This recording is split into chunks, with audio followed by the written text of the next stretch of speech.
듣도록 하겠습니다. 오늘 이기고 이기시는 어린 양. 우리가 땅 위에 사는 삶은 참 날마다 주님의 힘을 빌려서 이기고 이기는 삶을 살아야 됩니다. 우리가 저버리고 패배자가 되어서 맨날 눈물을 흘리고 하나님 또 넘어졌습니다. 또 실수했습니다. 물론 우리가 실수할 수도 있고 넘어질 수도 있습니다. 다 약한 존재이기 때문에. 그러나 궁극적으로는 이겨야 되고 또 우리 하나님께서는 우리가 이기기를 원하고 계십니다.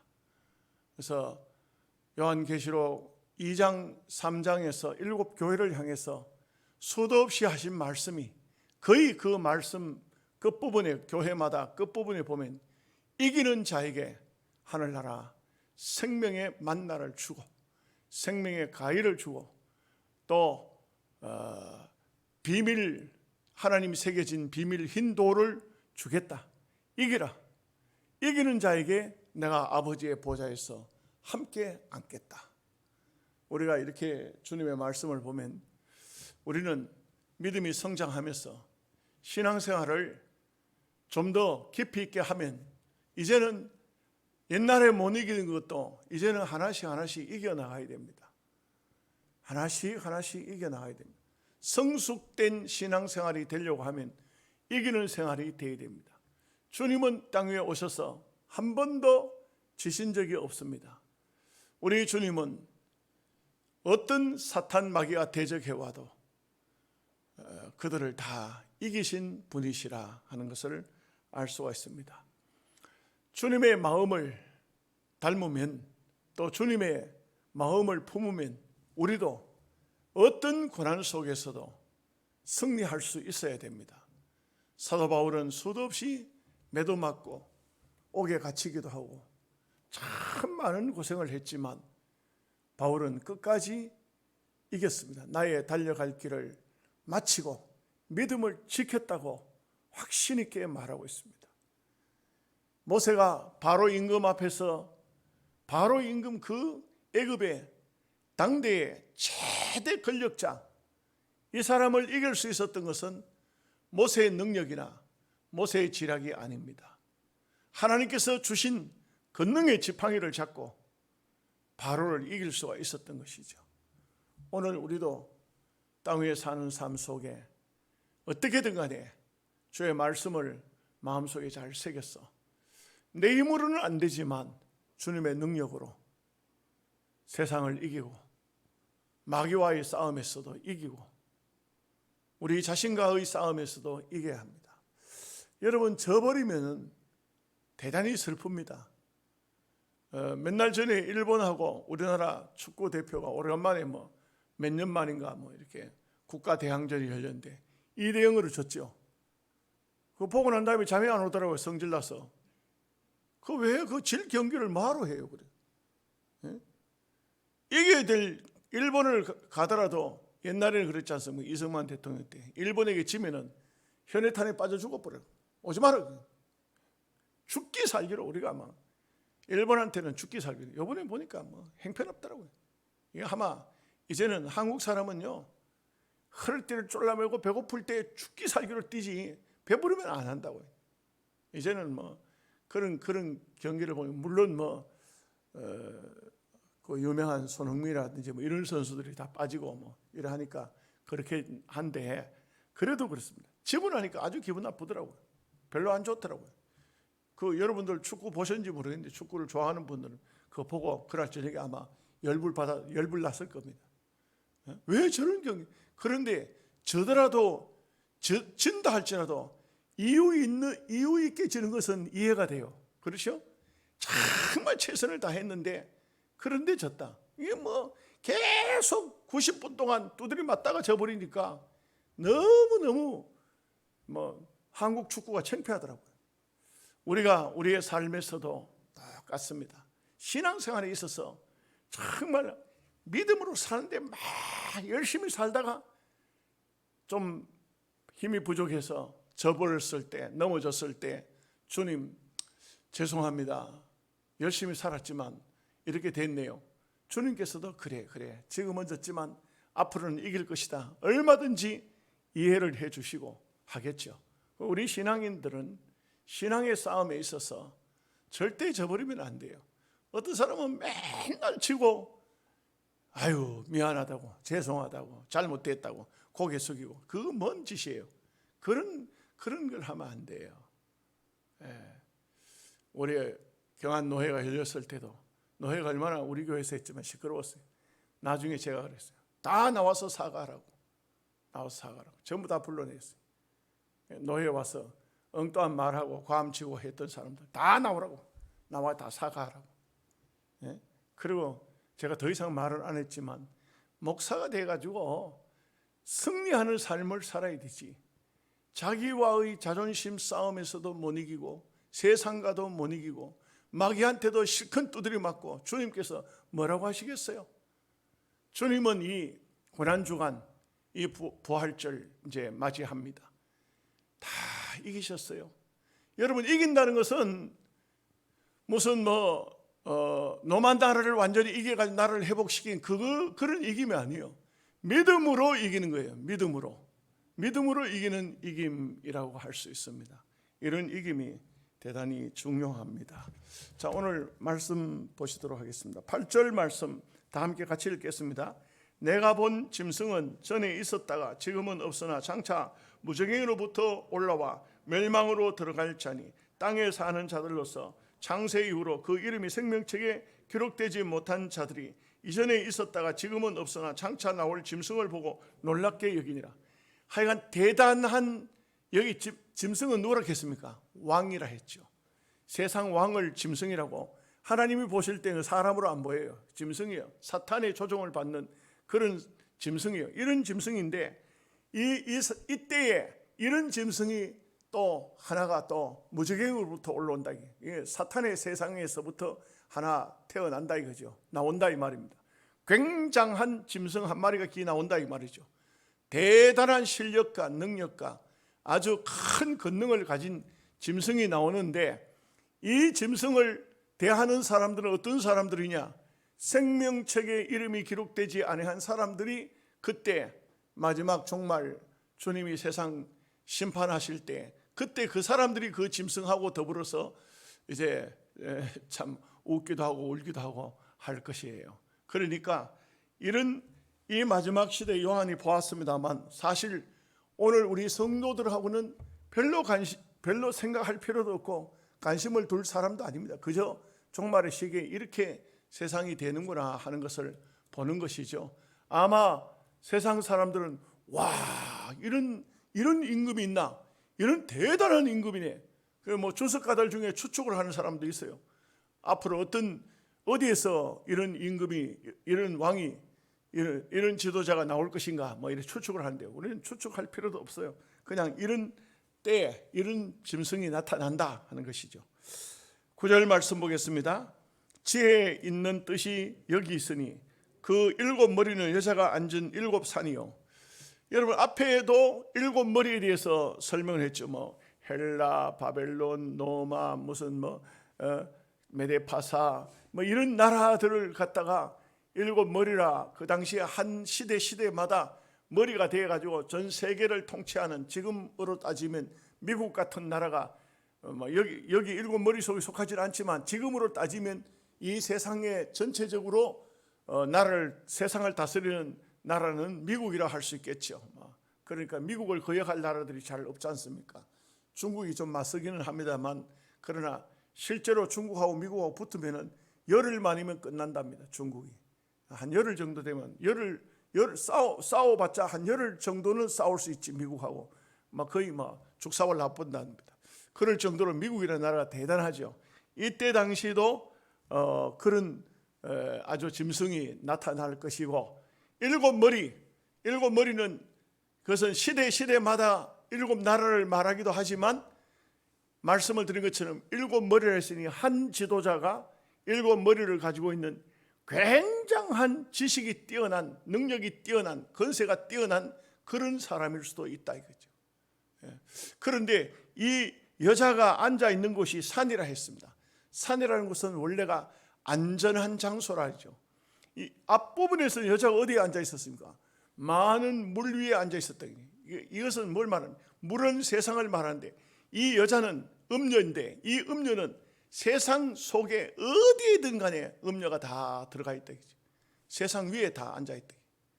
여러분, 우리가 가만히 살펴보면 어디에든 간에 요 사탄이 다 존재하고 있어요. 사탄이 없는 장소가 없어요. 뭐 정치계든지 경제계든지 종교계든지 어디든지 보면 사탄이 그 속에 다 있어요. 다시 말하면 물 위에, 산 위에 사탄이 딱 이 음녀가 앉아 있다. 이것을 볼 수가 있습니다. 우리가 이런 것을 알면은 너무 비관적으로 세상을 볼 필요도 없고, 어떤 분 보니까 코로나가 부활절을 통해서 또 더 확산될 것이라고 정부가 그렇게 발표하고 마치 교회가 코로나 원상인 것처럼 계속적으로 말을 하니까 불신자들이 욕을 하고 그러니까 목사님들 덩달아 가지고 이 정부를 향해서 막 욕을 하고 할 필요가 없어요. 할 필요가 없어요. 언제 대한민국이 언제 이 나라 국가에서 장로 대통령 나왔다고 교회가 덕봤어요? 하나 없어요. 하나 없어. 저는 볼 때 김영삼 대통령 IMF 만들어 먹은 사람이죠. 이명박 대통령이 보수가 아니에요. 이 사람도 아주 중도 좌파에 속한다고 할 수 있겠죠. 이 사람도 군승 제도를 이 사람이 만들어줬어요. 장로가 이게 신앙인 같으면 그래 하지를 못하죠. 군승이 뭡니까? 군에 군목 제도만 있었는데 거기에 중들도 군 제도 군필 하도록 그 집어넣어 가지고 지금은요 이 군 부대 안에도 기독교 반 불교 반 따로 이렇게 한다. 아주 장로가 신앙이 있을 것 같으면 그래 하겠어요? 근데 이 세상 나라가 교회 하나님의 나라를 절대로 잘 해줄 리가 없습니다. 세상과 교회는 적대적 관계를 항상 가질 수밖에 없어요. 우리가 세상 나라를 이 정부를 적으로 돌릴 필요는 없지만 세상이 우리 교회를 절대로 호의적으로 안 봅니다. 정치인들이요 다 집 사고 장로고 그래요. 왜요? 그 나이롱이에요. 나이롱. 전부 표 얻으려고 그래가지고는 그냥 막 교회 와가지고 교인들한테 그냥 교회 등록해가지고 정치적으로 자기 표 좀 얻고 이렇게 하려고 하는 것이지, 진짜 그 마음속에 예수를 믿을 사람, 예수를 믿을 것 같으면 대한민국 국회가 3분의 1이 전부 장로 집사인데 단번에 바뀌죠. 33%라는 게 내가 볼 때는 어느 단체도 33% 기독교인 있는 데가 없어요. 그런데 국회는 있다 이 말이에요. 국회는 3분의 1이 교인이에요. 근데 그게 교인이에요. 말 그대로 교회 다니는 사람이지 신앙인은 아니에요. 종교인들이지. 그러다 보니까 세상 나라가 우리 교회를 잘 그렇게 아예 바라지도 말고, 또 그리고 세상 나라를 욕할 필요도 없어요. 어차피 세상은 사탄이 지배하고 있으니까 그걸 그렇게 혈기를 내가지고 정부가 이렇게 할 수가 있느냐, 이 악한 정부가, 그런 말 할 필요조차도 없어요. 그런 목사님은 내가 볼 때 성경을 잘 모르고 있는 거예요. 이 세상 나라는 절대 하나님의 나라를 환영하지 않습니다. 그렇기 때문에 우리는 세상 나라를 그러려니 하면서 우리가 할 일은 이 나라 이 민족을 위해서, 나라의 지도자를 위해서 기도해야 되는 겁니다. 기도해야 되지 원망하고 욕하고 할 일이 아닙니다. 그래서 여자가 앉은 산, 안전한 곳이, 모든 이 여자가 앉았던 음녀가 앉은 곳이 산이래요. 산은 요새지죠. 사람들이 전쟁이 나도 피난 갈 때 산으로 가지 않습니까? 예수님께서도 환난이 시기가 다가오거든 산으로 도망가라, 뒤도 돌아보지 말고 산으로 도망가라, 이렇게 했는데, 산은 안전한 곳, 안전하다고 생각하는 장소에도 이 여자가 다 앉아있다. 마귀가, 사탄이, 음녀가 다 앉아있다, 이것을 말하고 있습니다. 10절 말씀을 다 같이 보겠습니다. 또 7 왕이라 5은 망하였고 하나는 있고 다른 하나는 아직 이르지 아니하였으나 이르면 반드시 잠시 동안 머무르리라. 여기에 보면 5은 망하였다. 애굽, 아수르, 바벨론, 메데파사, 헬라, 이렇게 5 나라가 망하고 여섯 번째가 로마, 그리고 일곱 번째가 로마가 두 동로마 서노마 처칠로 동로마 서노마로 갈려 있듯이 일곱째 짐승이 그렇게 나타날 것이다, 이렇게 예언을 하는데 다섯은 이미 망하였다. 그러니까 애굽, 아수르, 바벨론, 메데파사, 헬라는 망했다. 그리고 지금 있는 것은 로마 나라, 이 당시엔 로마 나라죠. 로마 나라. 그리고 앞으로 나타날 한 나라, 이 나라가 어떤 나라일까? 여기 대해서 성경에는 어떤 답이 없으니까 그냥 요한에게 마지막 종말의 시기를 보여주는 것뿐이고 답은 없어요. 그런데 주석가들이 추측을 하죠. 어디에 추측을 하냐? 미국이 아니겠나? 막 이렇게 추측하는 사람이, 주로 이단들이 미국 아니겠나 이렇게 하는 사람이고, 정통 우리 신학자들 중에는 공산주의가 또 부활할 거 아닌가 이렇게 말하는 사람도 있어요.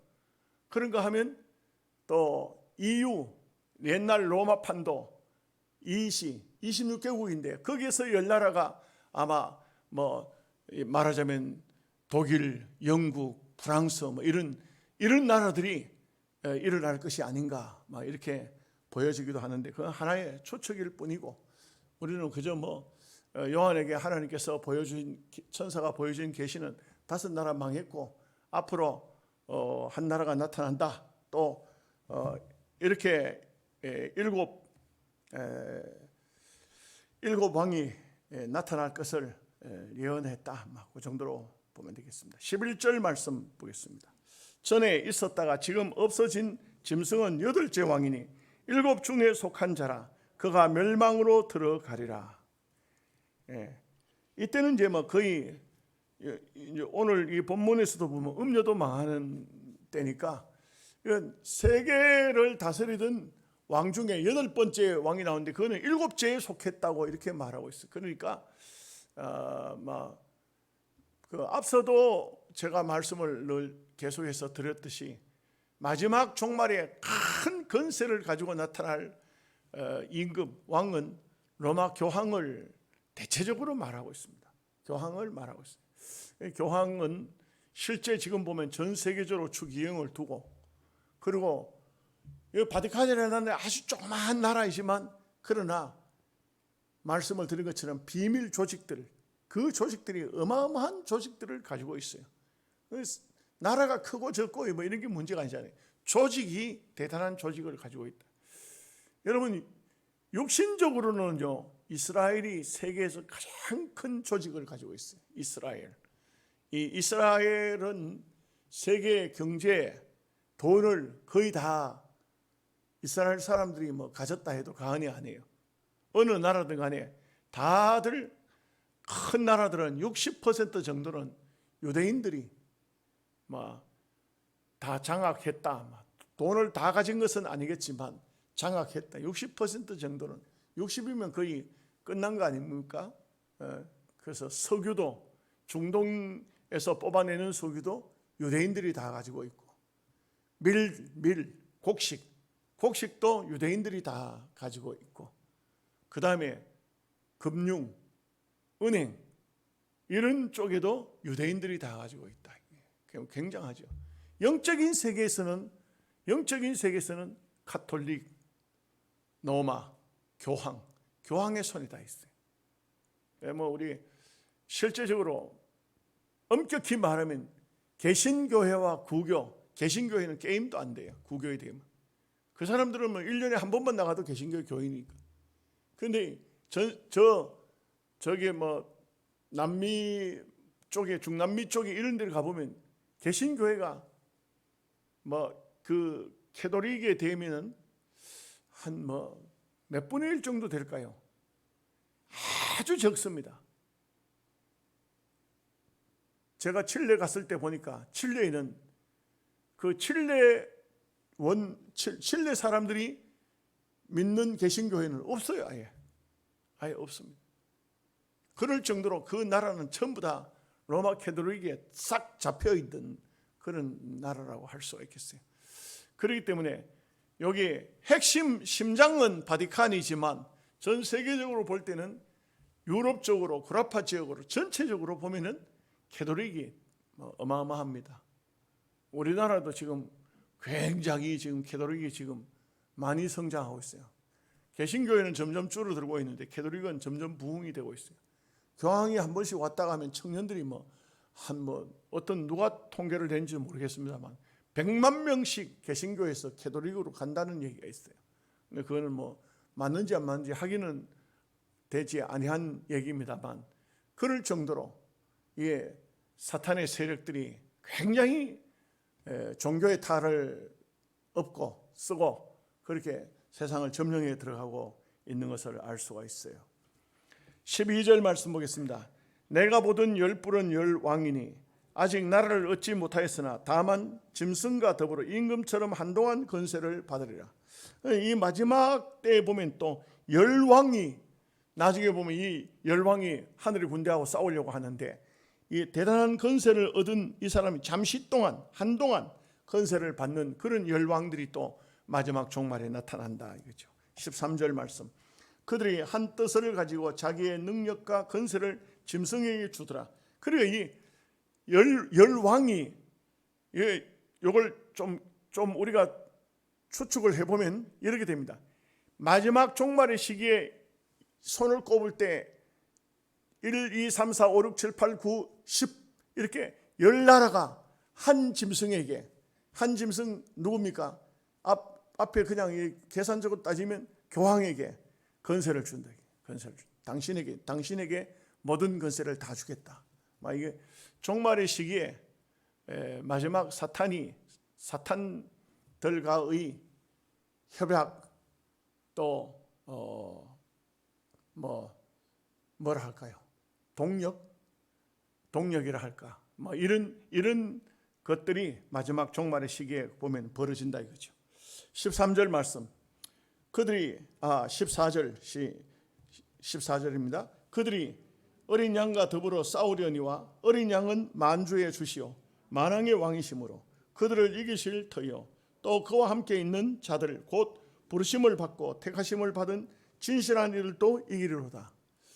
여러분, 이 주님은 이런 열왕의 짐승의 세력 권세를 받은 자라 할지라도 주님은 질 수 있는 분이 아니십니다. 어린 양이라 하면 굉장히 힘이 없어 보이고 약해 보이지만 그러나 이 어린 양은 우리가 말하는 이 세상적으로는 볼 때 아무것도 아닌 것 같지만 예수님께서 친히 말씀하신 것처럼 내가 하늘에 12영 더 되는 천사를 동원할 수 없을 줄 아느냐. 주님의 권능은 세상 사람들이 보는 그런 약한 것이 아닙니다. 이 열왕들이 자기들이 권세가 크다고 예수님과 감히 싸워요? 싸울 수 없습니다. 나중에 보면은 아마겟돈 전쟁이 무깃도에서 아마겟돈 전쟁이 벌어질 때 이 사람들이 하늘 군대하고 싸움을 해요. 실제로 이게 마지막 전쟁이 되죠. 마지막 전쟁, 이제 완전히 지구를 종말시키는 마지막 전쟁이 무깃도 전쟁입니다. 아마겟돈 전쟁이라고 이렇게 말합니다. 15절 말씀 보겠습니다. 또 천사가 내게 말하되 내가 본 바 음녀가 앉아있는 물은 백성과 무리와 열국과 방언들이냐. 여기 앞에 물 위에 앉아있다 했는데 음녀가, 근데 여기서 이제 해답을 줬어요. 해답을 주는데 뭐라고 주느냐면 무리와 열국과 방언들이라. 그 모든 언어 속에 음녀가 들어가 있다. 여기 언어 속에, 국가 속에 어떤 무리가 모여 있으면 그 무리 속에 음녀가 들어가 있다. 이 음녀는 따로 어디 예를 들어서 서울에 청량리, 588, 미아리, 텍사스 이게 여러분들은 잘 모르시는 얘기지만 창녀촌이에요. 창녀촌. 이렇게 따로 모여 있는 것이 아니고 이 음녀는 많은 물 속에, 많은 민족 속에, 무리 속에 어디에든 간에 음녀가 들어간다. 음녀가 들어가는 것은 그래서요, 엄밀히 말하면 사람을 타락시키는데 음녀가 제일 빠르죠. 제일 빠릅니다. 그냥 타락이 잘 되집니까? 안 되잖아요. 그렇지만 옛날 유대인들이 바알 우상에서 벗어나지 못했던 이유가 뭡니까? 우리 같으면 예를 들어서 우리 예수 믿는 성도들이 절에 가지고 부처를 섬기라 하면 안 하잖아요. 그거 할 수 있겠어요? 안 하지. 그런데 유대인들은 하나님을 섬기는 사람이 마치 그 바알 신당에 들어가서 바알 신을 섬긴다는 것은 이해를 할 수가 없죠. 그 사람들 그 정신 나간 사람들이에요. 그 뭐 어떻게 왜 그럴까 하지만 거기에는 음녀가 들어가 있다. 그 바알 신당에 음녀가 있기 때문에 남자들이 자기도 모르게 그게 자꾸 이번에 한 번만 더 들어갔다가 이제 손 꺼내야 되지 하고 이제는 발길을 끊지 하고 하지만 한 번만 더 음녀에서 빠져나오지를 못하는 것입니다. 바알 땅에 음녀가 있었다. 음녀가 공식적인 공창들이 바알 땅에 있었다 이거죠. 그러니까 유대인들이 거기서 벗어나지 못했던 것처럼 이제 이 종말의 시기 마지막 때 되면 성령의 감동은 싹 다 사라지고 성령 하나님의 역사는 전혀 없고 이제는 음녀만 남아 있다. 음녀만 모든 것이 여러분 그 유대인 학자 중에서 세계적인 학자 프로이드라는 학자가 있어요. 프로이드. 이 프로이드의 학자는 이 세상의 모든 것을 성으로 말을 해요. 그래서 말하자면 남녀 성으로 그래서 모든 것을 그래 좀 강단에서 말하기 좀 어렵습니다만 섹스로 그렇게 비유를 해요. 그래가지고 이 세상이 움직여지고 있는 것이 보면 그 속에 성이 있다. 막 이렇게 프로이드는 그렇게 말하고 있어요. 어쩌면은 이 마지막 요한 계시록을 보고 프로이드가 말을 했는지는 잘 모르겠습니다만 마지막 때가 되면 다 거기에 있다. 여기 나온 주석 가운데서 보니까 이태리에는 바티칸이 있는 이태리 로마에는요 여자들이 뭐 몸 파는 여자가 아닌 사람인데도 전혀 보고 남자친구가 몇 명이냐 하면 남자친구가 한 명 있다 두 명 있다가 아니고 내가 지금까지 남자친구를 뭐 30 몇 명 있었는데 지금은 뭐 이렇게 말한대. 그 수도 없이 그냥 눈만 맞으면은 그냥 뭐 이렇게 육체적인 관계를 그냥 악수하듯이 엔조이하는 이런 게 이태리가 그러니까 거기가 거룩한 성이라고 하지만 최고로 악랄하게 타락된 도시가 이태리라. 직접 우리로 말하면 다방인데 가면은 마약을 준다. 아예 마약을 공식적으로 준다. 공식적으로. 술집에 들어가면은 의뢰이 술집에 들어가면 뭐 눈만 마주치면은 그냥 이게 동성 연애하는 것도 이태리에 가면은 그건 뭐 남자들끼리 서로 눈이 마주쳐서 눈이 피하지 않고 1분, 2분만 쳐다보고 있으면은 그러면 동성 연애자로 같이 결합이 된다. 가장 타락한 이 교황청에서는 바티칸이 있으니까 거기를 가장 거룩한 장소. 우리가 볼 때는 세상적으로 가장 타락된 장소가 거기라. 이것은 참 아이러니컬한 것이지만 이거 뭘 말해주고 있습니까? 이름은 예수 이름으로 있지만 거기는 사탄이 주인 노릇을 하고 있다는 것을 명확히 알 수가 있습니다. 16절 말씀 보겠습니다. 내가 본 바 이 열불과 짐승은 음녀를 미워하여 망하게 하고 벌거벗게 하고 그의 살을 먹고 불로 아주 살으리라. 음녀의 종말이 옵니다. 이 음녀의 종말도 결국은 이 사탄이 사탄과 싸웁니까? 참 희한한 일이죠. 그런데 여기는 세력 다툼이 드디어 음녀에게도 멸망을 가져오도록 만듭니다. 왜 그러냐면 결국은 악한 세력은요 하나님이 손 안 대도 저거들끼리 다 스스로 교통정리를 합니다. 지금도 보면은 저 이슬람 세계 있지 않습니까? 자기네들끼리 싸웁니다. 자기네들끼리 싸웁니다. 이 악한 자들이 선한 사람하고 싸우는 거 아닙니다. 악한 자들끼리 싸웁니다. 이 세상 정치에도 보면요 결국 정치하는 사람들이 보면 자기네들끼리 싸워요. 저는 볼 때에 뭐 이런 얘기하면 혹시 이상하게 듣지는 마십시오. 보니까 지금 서울시장 선거도 새로 해야 되고 부산시장 선거도 새로 하는데 그 사건들이 어떻게 터졌습니까?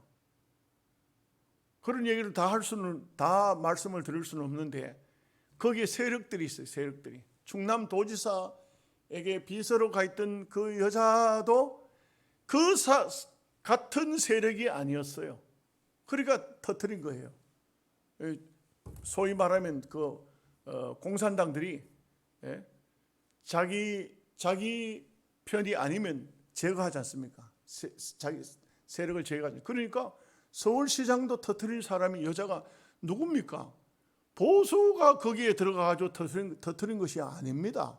진보가 그 밑에 비서로 들어가 있었지. 부산시장도 그래요.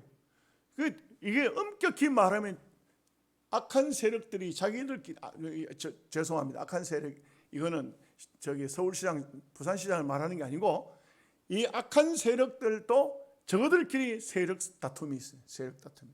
그래서 결국은 음녀도 이렇게 멸망을 당하게 된다. 이것을 보여줄 수가 있죠. 17절 말씀. 이는 하나님이 자기 뜻대로 할 마음을 그들에게 주사 한 뜻을 이루게 하시고 그들의 나라를 그 짐승에게 주게 하시되 하나님의 말씀이 응하기까지 하심이라. 그냥 하나님께서 세력 주었다 하는데 준 게 아니고 허용한 겁니다. 허용. 하나님이 허용하면은 바로가 마음을 완악하게 먹었는데 이스라엘 백성들 내보내겠다 해놓고 또 안 내보내고 약속을 어기죠. 그런데 보면 성경을 즐겁게 가만히 읽어보면 뭐라고 하냐면 하나님께서 바로의 마음을 완악하게 하사. 하나님이 바로의 마음을 완악하게 했을까요? 여러분 어떻게 생각하세요? 그러면 하나님도 일부분 책임이 있죠. 바로의 마음을 순하게 해주셔야 되지 왜 완악하게 하셨을까? 이 말은 사람은 원래가 완악해요. 원래가 완악한데 하나님이 안 붙잡아 주면 완악한 겁니다. 하나님이 붙들어 주면 마음이 완악해지지 않습니다. 순해집니다. 여러분의 마음도 하나님이 붙잡아 주시면 여러분의 마음이 순한 마음이 되지만 하나님이 안 붙잡아 주고 그냥 내버려 놔두면 아주 악한 완악한 마음을 가질 수밖에 없는 거예요. 자, 18절 말씀입니다. 또 내가 본 그 여자는 땅의 왕들을 다스리는 큰 성이라 하더라. 그러니까 이게 이제는 마지막 음녀가 세상 임금을 다스리는 큰 성을 차지하고 땅의 임금들 마음대로 간섭하는 이런 역사가 또 이 속에 또 나타난다. 이것을 볼 수 있는 왕들을 마음대로 움직이는 것 이것도 음녀가 한다 이거죠. 예. 왕들만 움직이겠습니까? 보면 상고들 장사하는 큰 대상들 말하자면 기업 회장님도 음녀가 다스리고 정치인도 음녀가 다스리고 모든 사람을 음녀가 다스리는 그런 마지막 종말의 시기라고 할 수 있겠습니다. 기도하겠습니다. 하나님 아버지 감사합니다. 계시록을 통하여